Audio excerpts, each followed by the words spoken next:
Hello, welcome back. This is Professor Young, and we are beginning to look at tissue types. We have spent quite a bit of time in the lab looking at specifically epithelial tissues and connective tissues. And so as we go through these next couple of slides, let that serve as a review for what we've already looked at and to some extent what we've already discussed. There will be some new information that'll be coming out, but for the most part, it's all stuff that we've already looked at and or discussed, so it should serve as a review. On the flip side of that, we do have to talk a little bit about muscle tissue and neural tissue, as well as glial tissue, and that we have not looked at yet in the lab. We will be very shortly. But until we get to that point, let this serve as an introduction for you, so that way when we get into the lab and we actually look at it, it can serve as a review. And so we will reverse roles for those other types of tissue types. And so with that said, why don't we go ahead and get ourselves rocking and rolling here and moving on with our look at tissues. You have heard me repeatedly say, at least within the lab, that we will be looking at histology. And we'll be looking at histology and the histology of epithelial tissues and the histology of connective tissue, and so on and so forth. And really what I mean by that simply is that histology is the study of tissues, if you have not made that connection yet. The other thing that I've really been trying to hound into you is this concept that each tissue type has a specific intermediate filament. Now, we know that intermediate filaments are associated with the cytoskeleton. Right? In other words, the support structure that's going to allow the cells to maintain its structure and function and form. While the microfilaments and macrofilaments may all be fairly standardized across the tissue types, it's these intermediate filaments that are going to vary from tissue type to tissue type. And so epithelial tissue, we know, is associated with keratin and mesenchymal derivatives, aka connective tissues. We know is associated with vimentin as its tissue type. Muscle tissue is associated with its intermediate filament, that being desmin. Nervous tissue is being linked with or associated with neurofilaments, which are their connective tissues. And glial tissue, remember, glial tissue here is a combination of nervous tissue and either epithelial or connective tissue. Typically, when we define glial tissue, we're defining glial tissue as epithelial-like tissue functioning within the nervous system. And that intermediate filament associated with glial tissue is GFAP. Again, keep in mind, each of these tissue types have a specific function that is associated with them. And so remember that nervous tissue has a function of communication, while muscle tissue has a function of contraction, and mesenchymal derivatives have the function of making connections, and that the epithelial tissue has the function of lining. So each of these tissue types are going to have a specific function or task or role that they're going to maintain within the tissue. And so let's go ahead and start with our look at epithelial tissues. Again, I'm not going to spend a whole lot of time going through these. You know what they look like. You've been assessed on what these guys look like. We've talked about this stuff ad nauseum You've drawn them, you've looked at them, you've taken pictures of them, you've asked questions about them. I'm going to just kind of stress a couple little things here. We understand that these guys are a lining tissue, and that with that, they always sit on a basement membrane. And really what that basement membrane does is it anchors those tissues, those cells, to the rest of the organ. Because epithelial tissues are always on the outside of something, they're always either lining a lumen or lining the outside of an organ or lining the inside of a cavity. They're just kind of hanging there. Very easy to be knocked off. And so if they didn't have some kind of anchoring point or some kind of cement foundation, very often we would lose them or slough them off a lot easier than what we do. And the other key thing that I really need you to make sure that you have underscored and understand is that these guys are avascular. Epithelial tissue do not have blood vessels. They lack blood vessels. It's not until you get to the connective layer that we start to see vascularization, capillaries and arteries and veins come into play.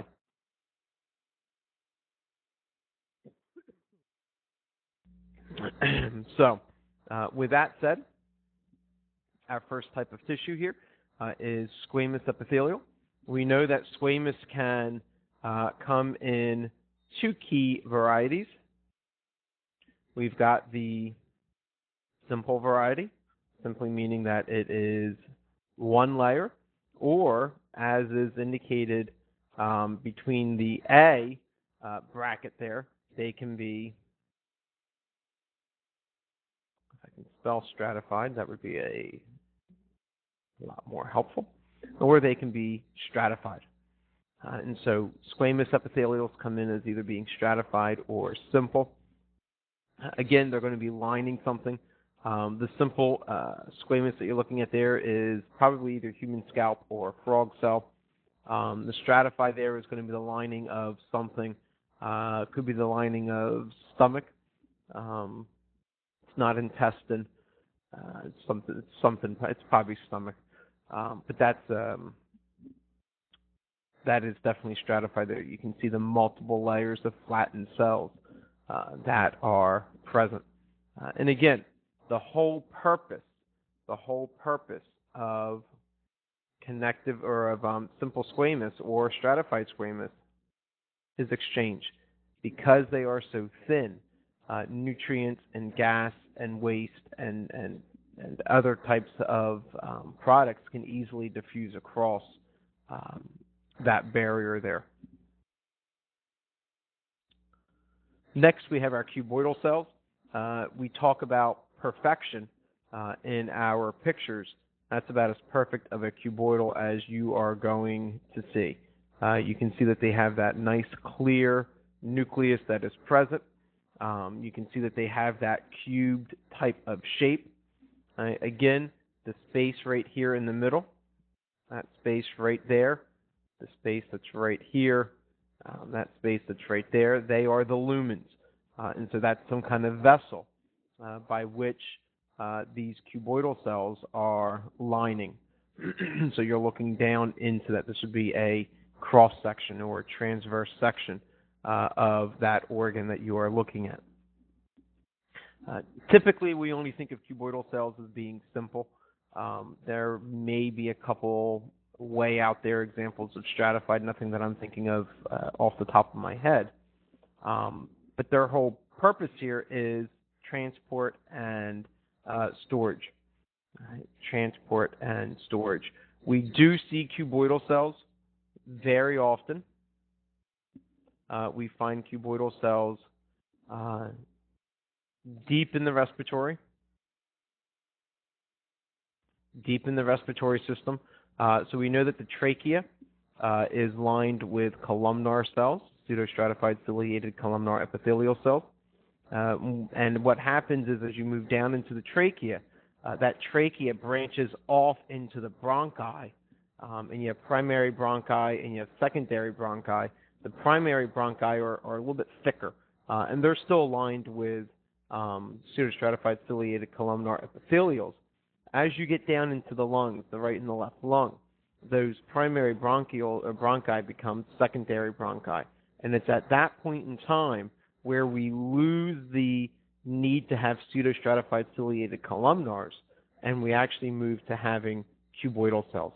And eventually those cuboidal cells even differentiate themselves again because the secondary bronchi become bronchioles, and those bronchioles branch out until they get down into the alveolar sacs, which is where we move from being cuboidal to being simple squamous. And that's down in the alveoli where we have gas exchange really occurring.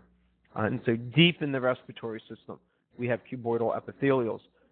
We also see cuboidal epithelials within the urinary tract, within the urinary system, specifically the kidneys.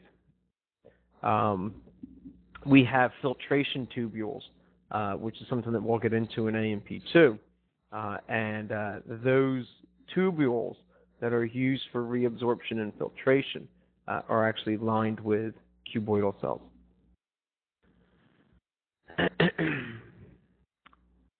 Columnar cells, again, nothing unusual here. We do have, you will notice, we do have both simple columnars, and in this case here we do not have stratified columnar, but we have pseudo-stratified columnar. And so if you look at those nuclei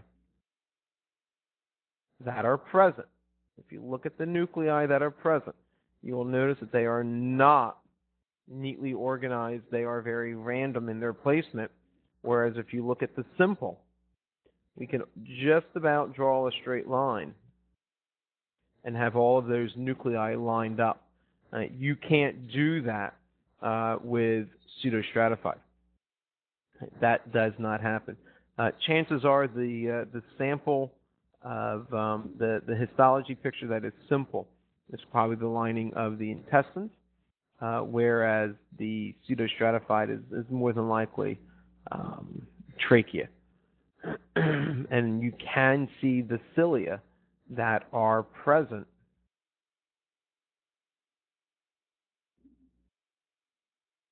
within this picture. And I've put that blue box around it just so you can kind of see they are the cilia. Again, their purpose is primarily to secrete mucus. And that mucus is then kind of surrounds the cilia, and as the cilia is beating back and forth, that mucus is collecting debris, dust, foreign particulate that is entering the body as you are breathing in. Now, transitionals. We've talked about transitionals here a couple times. Hold on one second, excuse me.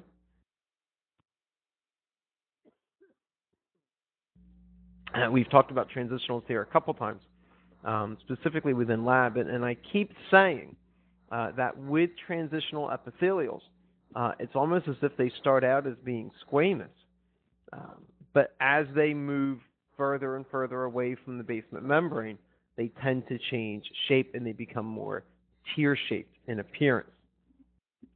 Transitional is always, always, always, always, always, always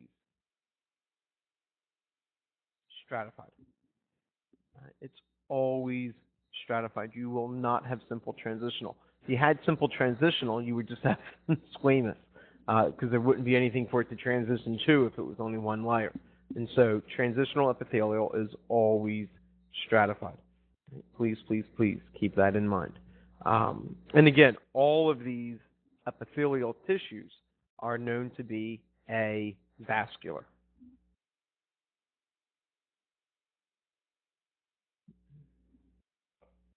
All right. So that ends our look at epithelial tissue. what we need to begin to consider now and move into are our mesenchymal derivatives, right? aka connective tissues. Right? And as we will see on the next slide, there's a reason why I personally prefer the term mesenchymal derivative over connective tissue. Yes, connective tissue clearly defines the function of this group of tissues, but mesenchymal derivative speaks more to the origin of the tissue, and I think gives us a little bit more insight as to why these tissues are grouped together the way that they are. And again, that has embryological roots to it, as we will see here on the next slide. Now, besides this embryological origin tie-in that we have that's going to link all of these tissue types together, there's something else there's a couple other things that's going to link these all together. One of them being, of course, that they all contain vimentin as its intermediate filament. But the other thing is, and this is pretty cut and dry, the fact that they all contain 3 basic structures. In other words, their organization is very similar to one another.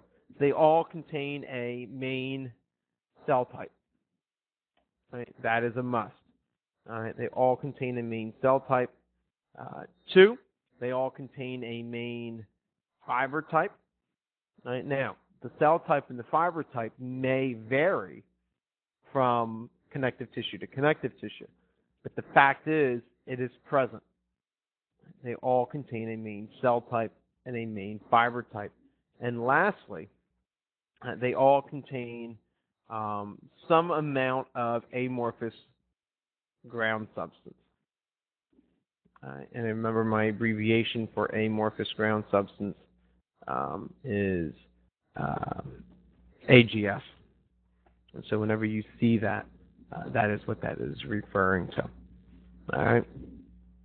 And again, what varies between connective tissue to connective tissue may be the cell type, it may be the fiber type, and it may be the amount or the consistency or viscosity of that amorphous ground substance. In other words, the amorphous ground substance has a lot less viscosity in blood. In other words, it flows a lot easier. It's a lot more watered down than what we actually see within bone, where that amorphous ground substance is calcified and hardened and has no fluidity to it. And so there's a wide range of degrees of that amorphous ground substance. These guys, as a collection, mesenchymal derivatives are vascular. They are vascular.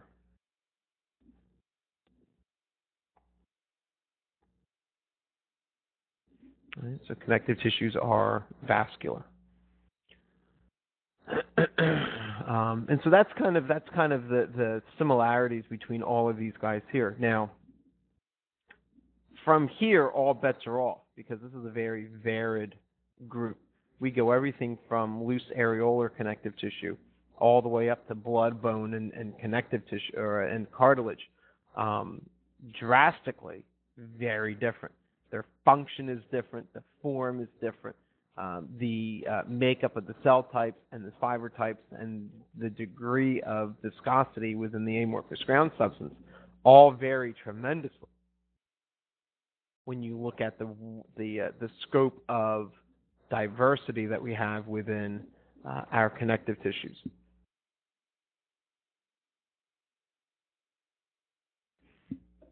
So I did mention that we would spend a few minutes talking about and looking at exactly why we refer to these things as being connective tissues. Why we consider this group of tissues to be mesenchymal derivatives, as opposed to simply connective tissues. And I alluded earlier that it does have something to do with the fact going back to embryological development.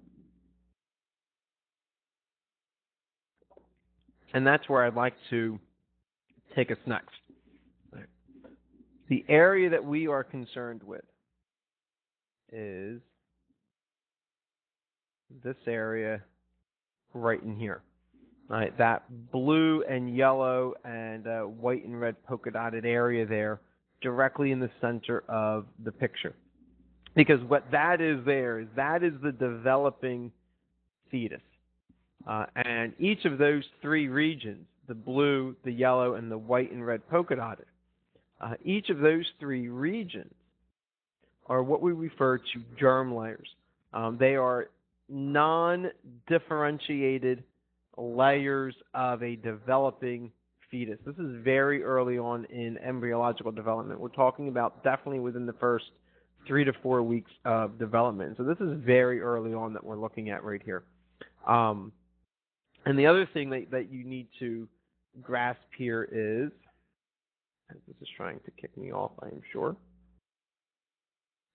The other thing that you need to grasp here is each of these layers are going to be responsible for the formation of a different part of that fetus. Right? These guys are stem cells. These are stem cell regions. These cell types have not committed to anything yet, but they will, and they will within the next 4 to 8 weeks of development. So really, again, this is a very early on view of what the embryo or the fetus looks like. Right, and so why don't we start with the ectoderm. Right, so again, we're looking at this blue area right here. And that ectoderm is responsible for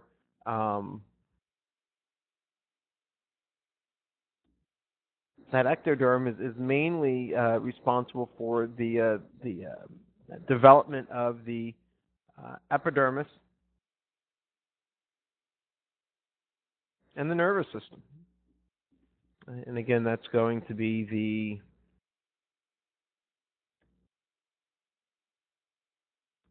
the ectodermis. Right now, if we go to the opposite end of this little bundle of embryological joy, right, we've got this yellow area right here that is the endoderm, or the outside layer here. All right, and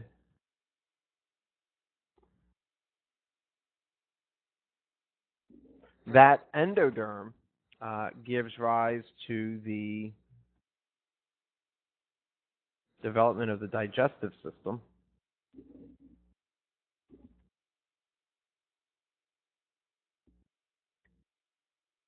and the respiratory tracts.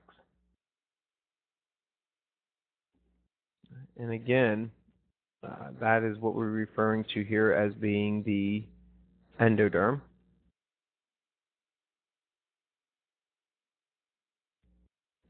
All right there.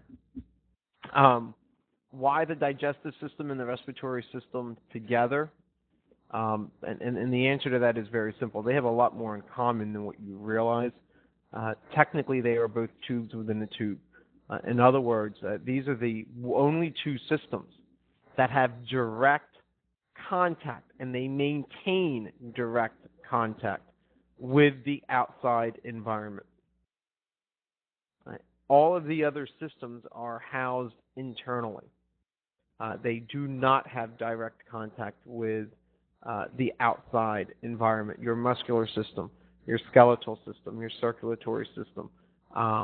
All of these systems do not have direct link or direct access to the outside environment. Your nervous system does not. All right. But yet your digestive system, which starts at the mouth and ends at the anus, have direct ties to the outside environment. Your respiratory system, which shares an opening with the digestive system, that being the mouth, and even if you can go a step further, the nasal passages, that has direct contact with the outside world.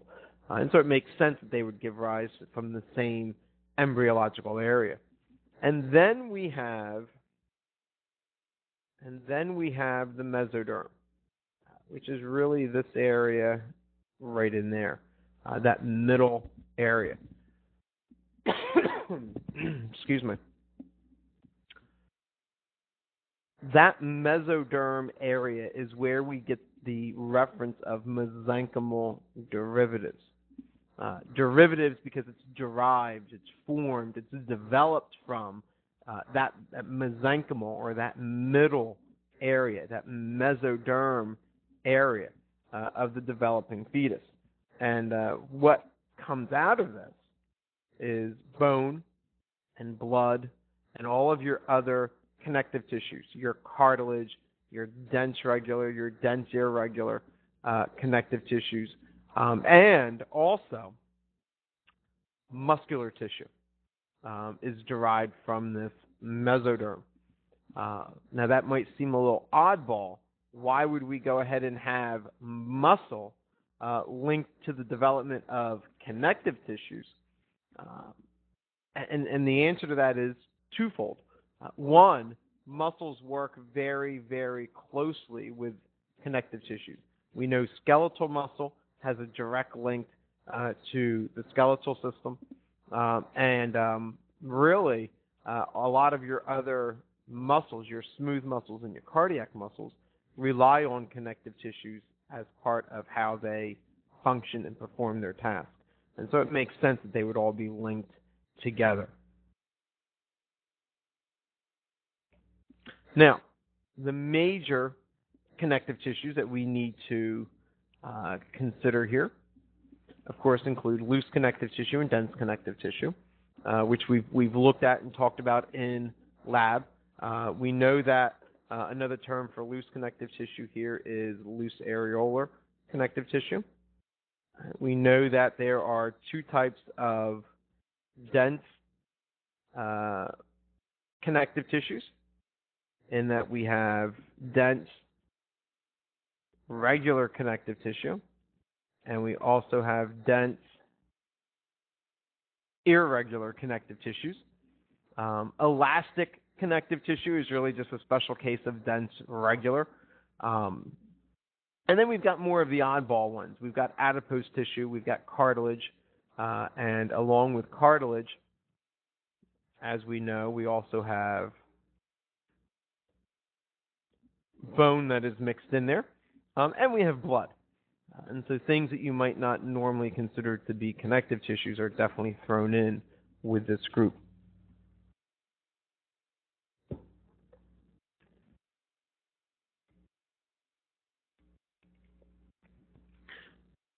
And so again here, looking at loose connective tissues.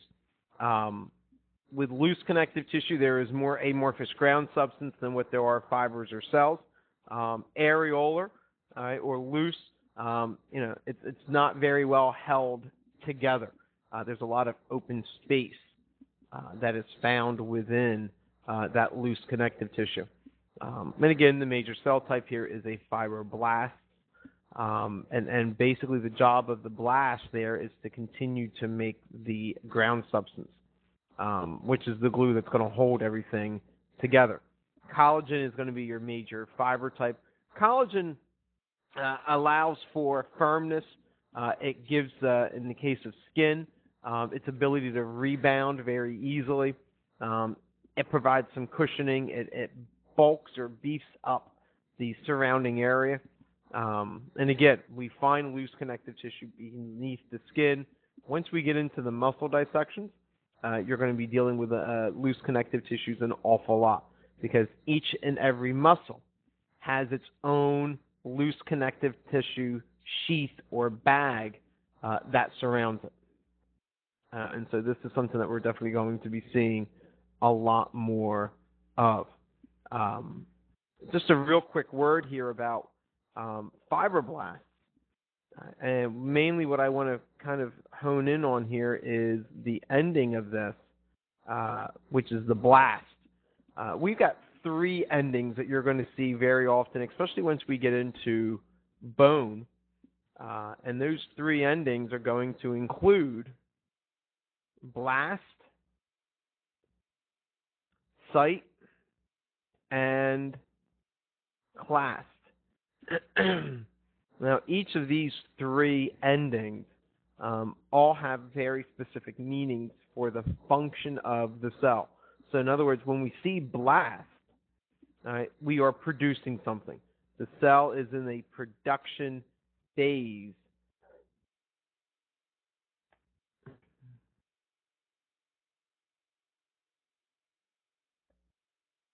It's in a production phase, so it's producing something. Right? Site, whenever we see that ending site, we can think of normalcy. In other words, the cell is behaving as the cell. So if it's an osteocyte, it is a cell that is behaving as bone.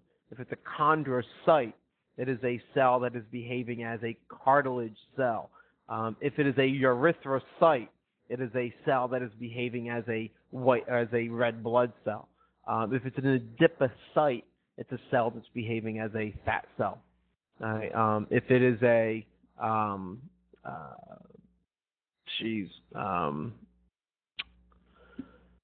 if it's a neuroleumocyte, it's a cell that is behaving as a nervous cell participant. And we'll go into that a little bit later in the semester. But whenever you see that ending site, the cell is behaving as whatever kind of cell it's supposed to be doing. And lastly, class, whenever you see that ending, you need to start associating that with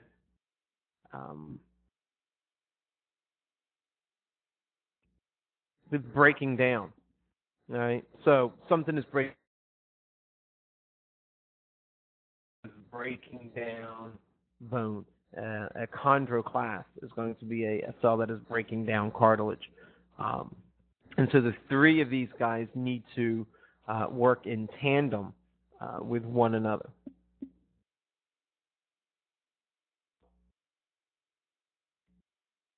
And so this is loose connective tissue.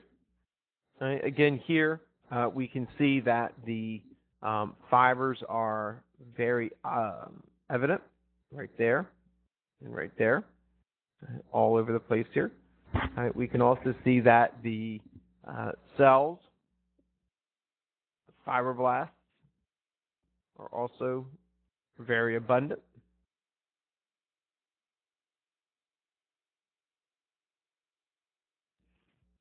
This guy right here, that there is a capillary or a blood vessel. In fact, there's another blood vessel right there. A lot of these thicker guys here are blood vessels that are starting to pop through and show through here. Remember, connective tissues are vascular, and so it's going to be very common for us to start seeing this a lot more frequently.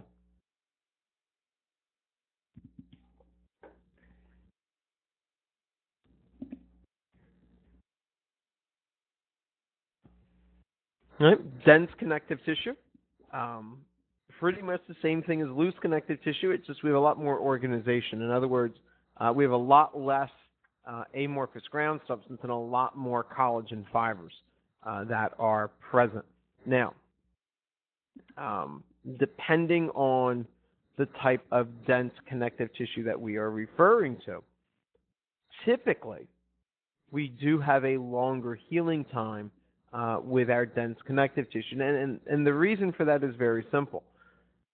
In the case of dense regular connective tissue, right, such as tendons and ligaments, and again, we're really considering right down here, with regular connective tissue or dense regular connective tissues, tendons and ligaments, there's so many fibers that are packed in there, and they are so tight that there's not a whole lot of room for blood vessels to really be able to get in there and create that vascularization that was so apparent and evident with loose connective tissue.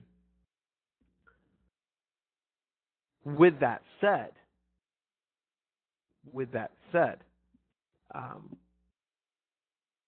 when you damage a ligament or a tendon due to the lack of blood that is delivered to that area, you don't have a whole lot of oxygen coming in. Without oxygen, you can't promote healing. without the blood supply coming in there, you're lacking nutrients and a lot of other things as well. And so recovery tends to be a little bit slower, which means you can re-injure those areas, as we all know, very easily. And then we also have dense, irregular connective tissue. And this is where the fibers are going to be going every which way.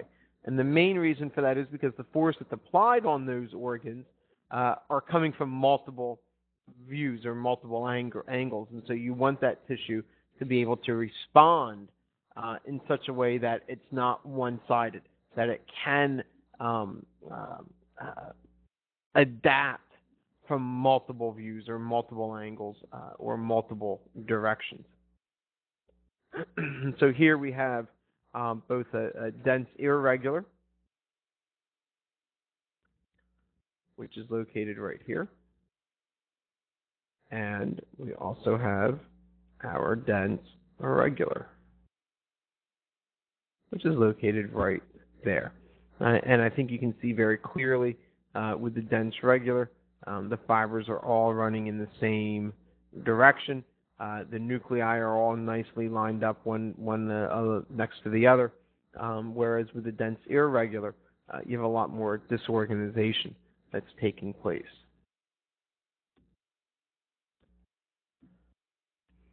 Again, this here is elastic tissue.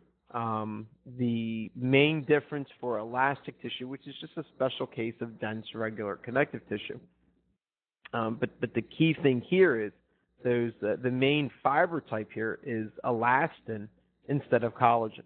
Collagen does have some flexibility within it. It does have some ability to rebound.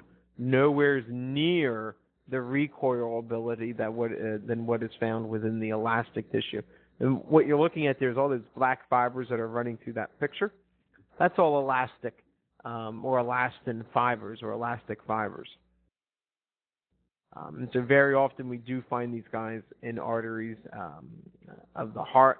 And the reason for that is because as the heart is pumping that blood out, the forces that's being applied on that tissue is so great that it needs that ability to expand and yet contract very quickly. If it did not do that, if it lost that ability to expand and contract quickly, you would be passing out and fainting an awful lot because your blood pressure would be dropping tremendously. If it didn't have the elastic tissue to expand, the blood pressure would go up too high that you would blow an artery. And that's not good. If the elastin was there and it had the ability to expand but not recoil, then what would happen is the blood pressure would drop and you would pass out. Again, losing consciousness is not a good thing. And so that elastic tissue does play a major, major role in how we maintain a fairly consistent blood pressure without throwing our body out of homeostasis and the ability to recover quickly from that change in blood flow. Marshmallow tissue, this would be our adipose tissue. Again, nothing new here. We've already looked at this guy. We know that the job of adipose tissue is to store adipocytes or fat. In fact, you can see here, what letter A here is really pointing to is the fact that there's so many or so much fat that is stored within these adipocytes that the nuclei literally get pushed all the way to the outer edge of the cell. And so that's what you're looking at there. And again, adipose tissue does serve a valuable purpose in the right percentage. We do store energy in there. We do get a little bit of thermal regulation from in there, and it does provide us with a little bit of cushioning.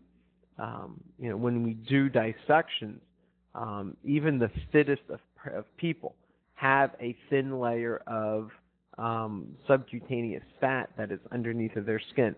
They still have a little bit of fat that is surrounding the heart. They still have a little bit of fat surrounding the kidneys.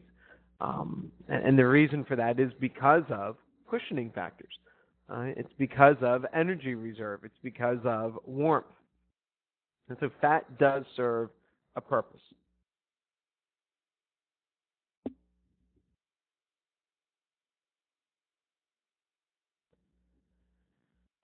All right, cartilage and bone. Um, Cartilage and bone get lumped together because the amorphous ground substance here is a lot firmer than what we have seen in other tissue types that are described as being mesenchymal derivatives. We do have a change in cell type. For cartilage, it is the chondrocyte. For bone, it is the osteocyte. And so chondrocyte is the main cell type that is associated with cartilage, and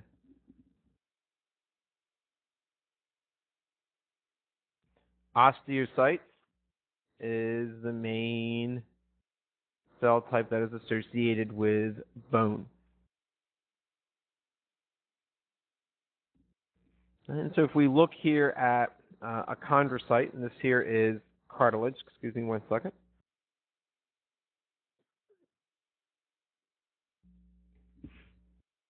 I'm fighting a nasty little allergy right now.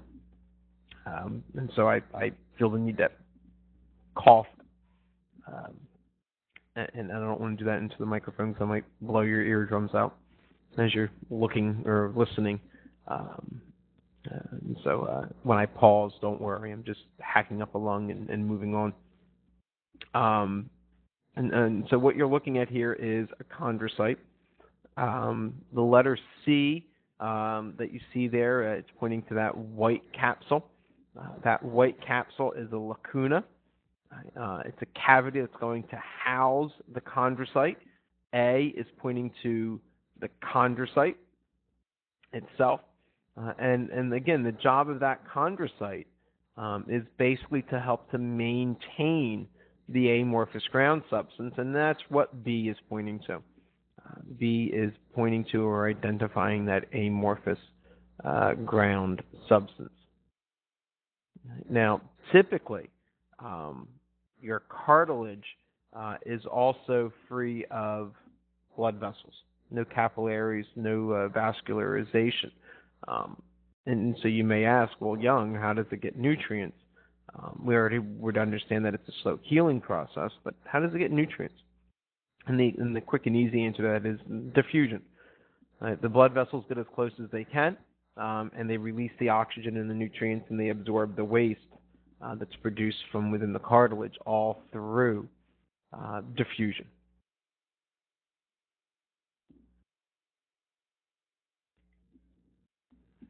And again, this here is bone. And so what you're looking at here is, let's see if I can get this right here.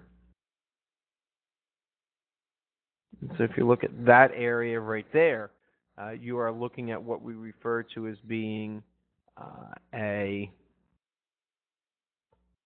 osteon, or a unit of bone. And you can see that we've got multiple units of bone. We've got another osteon right there. We have, this one's going to be screwed up. We have another osteon right there. We have another osteon right there. And I think you can get the hint as far as where these osteons are located along this picture. An osteon is a unit of bone. Now, within that unit of bone, we have some very specific structures that are found. Right? We have some very specific structures that are found, such as, oops, that didn't work out the way I wanted it to. Such as the central canal, which is where blood vessels and nerve endings would kind of come up into to be able to supply nutrients. We have lacuna or lacunae. Right? That's these little black areas that you see going around the central canal. Again, that means little lakes. What's inside of the lacuna? Inside of that lacuna would very simply be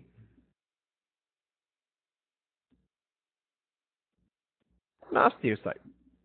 All right, now, linking the lacuna together,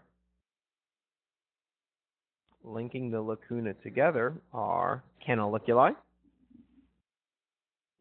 So the canaliculi literally means little canals, and that is what's going to link the lacuna to the lacuna, and that's what allows the osteocytes to be able to communicate with one another. And so think of the canaliculi as being avenues or means of communication between the lacuna. Right? And then what we have is, you will notice that there are rings that are coming around the central canal. Those rings that are coming out of the central canal are what we refer to as being concentric lamellae, right? Or concentric layers of basically older bone. Right? As you move further and further away from that central canal, bone becomes older. In fact, if you look, and again, this here is a drawing of bone here, right? But if you look at that white spot, that the arrow that I just put up there is pointing to right around that central canal, that white layer of bone is the newest living form of bone that would have been produced within that osteon right there. And so the newest bone, the living bone, or freshest bone, is right there next to the central canal. And again, as you move outward, that bone becomes older, very often becomes dead.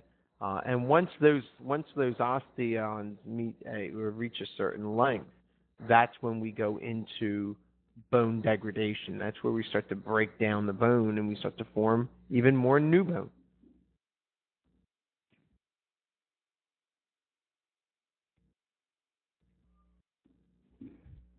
All right. And so now we're going to move on here to blood.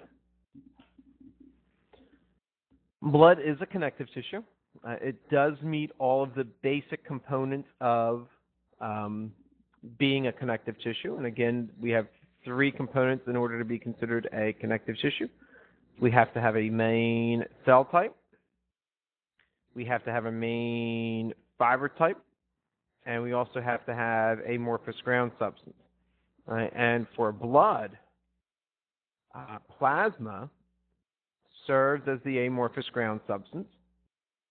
Red blood cells serve as the main cell type. And keep in mind, that's not the only cell type that you have present within blood. You also have white blood cells. You also have platelets and things like that as well. But there is also a fiber that is there. The trick here is this. The fiber is hidden as long as it's circulating inside, nestled within that circulatory system. And that fiber is referred to as fibrinogen. And fibrinogen is a protein. It is liquefied typically and suspended within the plasma. And the reason for that is because if those fibers, which when it does rejoin or reconnect, it goes from being fibrinogen to being called fibrin. When fibrin is formed, if fibrin was flowing around your plasma inside your circulatory system, there is a great chance that the fibrin would literally stick itself into the capillaries or into the arteries or the veins and begin a damming effect that may back up your red blood cells or may back up your plasma. AKA, we call that a blood clot. Blood clots, as far as I remember, are not a good thing flowing through your circulatory system because it does back things up. It does cause pressure above the point of the blockage to the point where it may rupture that vessel and cause an aneurysm. And so what the body has evolved is this mechanism where the fibrin is dissolved within the circulatory system. It flows through the blood as fibrinogen, and then when it comes in contact with either the air or when it comes in contact with other triggers that we're not going to go into, that fibrinogen is turned into fibrin, and that fibrin then begins to crosshatch itself, just like this. Right? And as it does that, red blood cells that would be traveling along here would get caught up in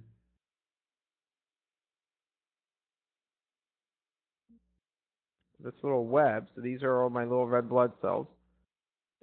And so they get caught, trapped up, and before you know it, you've got yourself a blood clot that has sealed off that wound from losing any more blood. And then there's a whole cascade of events that will happen that we'll look at in the next PowerPoint or the next WIMBA session here.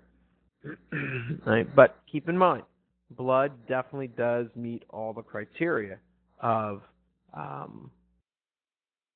a connective tissue. All right, now we got a couple more tissues here, and then we're going to take a break, and we'll come back with another WIMBA session to finish up this chapter. All right, again, we have muscle tissue. We know that Desmond is the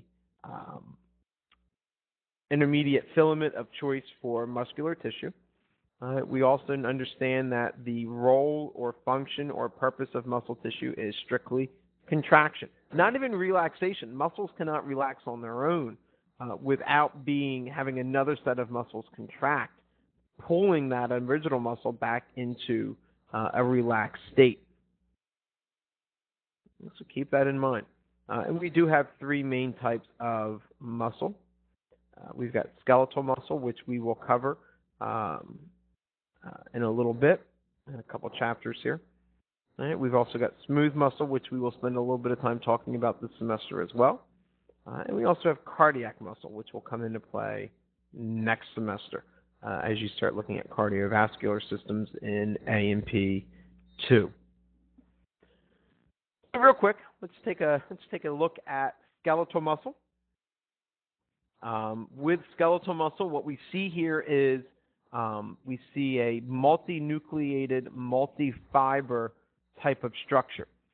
And so this entire area, boy, that looks horrible. Hold on one second. I can't get it to do what I want. This entire region, I still can't get it to do what I want.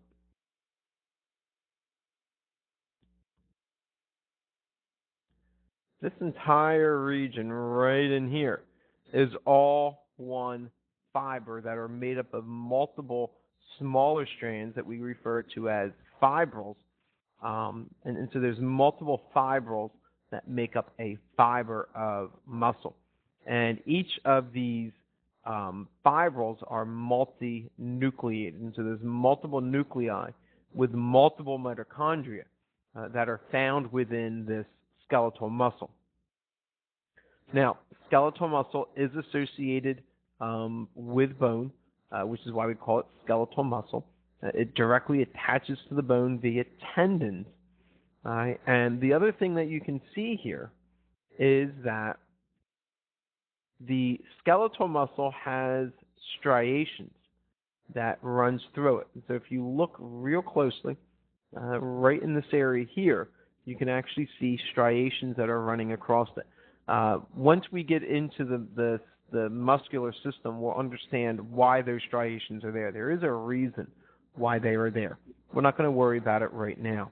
All right, but keep in mind, this is the only type of muscle that we have that you are in complete control of. Now, smooth muscle, on the other hand, also is linear. In other words, it's also lined up one next to another, but it's not as highly organized as the skeletal muscle was. And the other thing is, smooth muscle cells are uninucleated. Here's a major distinction. Skeletal muscle cells run the entire length of the muscle. So if you take your sartorius, which is the big muscle that attaches at the ilium of the hip. It comes down across the top of the leg and leads down into the knee region. That muscle, each fiber that is running down that sartorius is one muscle cell that has multiple nuclei within it. Whereas with smooth muscle, the cells are a lot smaller in shape. So here's a muscle cell, there's a muscle cell, there's a muscle cell, there's a smooth muscle cell, there's a smooth muscle cell, there's a smooth muscle cell, there's a smooth. You can see that the shape and the size of these smooth muscle cells are much smaller, and they also lack the striations that we saw very clearly within skeletal muscle. The shape of smooth muscle is what we call fusiform. All right, now, the best way I can describe a fusiform is doobie shape. All right, think of your average, small, regular, blunt little doobie. All right, and that is what a smooth muscle cell looks like. It even has a little bit of a twisted appearance or wrapped appearance to it. But it definitely, what it does is it tapers at the end and gets a little wider towards the middle. Tapers at the end and gets wider at the middle. So that's your smooth muscle. And again, it's involuntary control. These are things like the lining of your stomach, the lining of your intestines, the lining of your bladder, the lining of your kidneys. These are all things that are smooth muscle. Now, cardiac muscle, on the other hand, is also uninucleated. But notice how much more striated or how much more branched cardiac muscle tends to be. And so you can see, and this is not done on accident, this is done on purpose. You've got these cells, and they are uninucleated, but you've got these cells, and the cells are not running parallel to one another, as we saw with both skeletal muscle and smooth muscle. Instead, they are highly branched, and they are striated. In fact, they are striated to the degree where there are special striations known as intercalated discs that can be present. Now, I'm not seeing any intercalated discs here. You will in the lab once we get into this. Right? But the role of intercalated discs is to allow for intercellular communication and organized cellular contraction. In other words, you want all of your cells that are associated with the right atrium to contract at the same time. You want all of the cells that are associated with the right ventricle to contract at the same time. What allows for that intercellular communication, so that all of the cells that make up, all the cardiac cells that make up a chamber to act as one cell, is those intercalated discs. And so that's something we'll talk about that a little bit more later. Nervous tissue is pretty straightforward. There's not much I can say about that other than there it is. They have a very distinct shape to them. They have a very distinct appearance to them. You will be learning a lot more about these guys ad nauseum towards the end of the semester. Right? For right now, what I want you to, as a takeaway to kind of remember here is that nervous tissue, the main cell type is a neuron. Right? This here is a neuron that you are looking at right there. Right? The intermediate filament that is associated with this neural tissue is a neural filament. And again, the job or the role of this is communication. Right? Communication. And we'll talk about, trust me, at length and in detail, how one neuron can communicate with another neuron.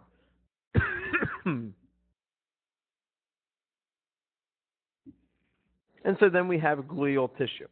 And we'll talk about this as well once we get into the nervous system, the last couple weeks of the semester. Right? Know that glial tissue, I kind of consider it my little schizophrenic tissue because it behaves as either connective tissue or epithelial tissue, but it functions in the nervous system, and that's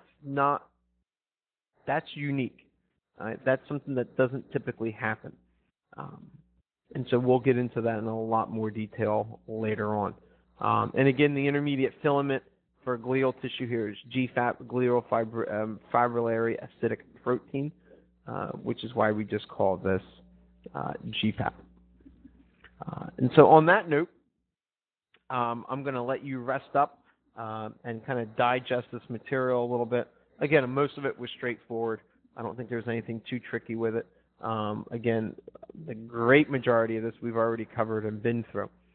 In the next WIMBA session, we will talk a little bit more about intercellular communication, and we'll dive into exactly how tissue repairs itself, tissue repair. How exactly do we use the fibrin and the fibrinogen to go ahead and lead to healing of a wound?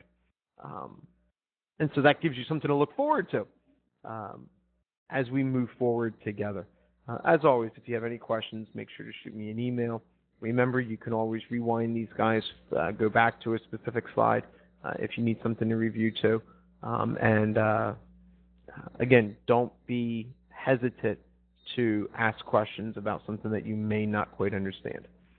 And so with that said, until the next time we are together, good luck and continue studying that A&P.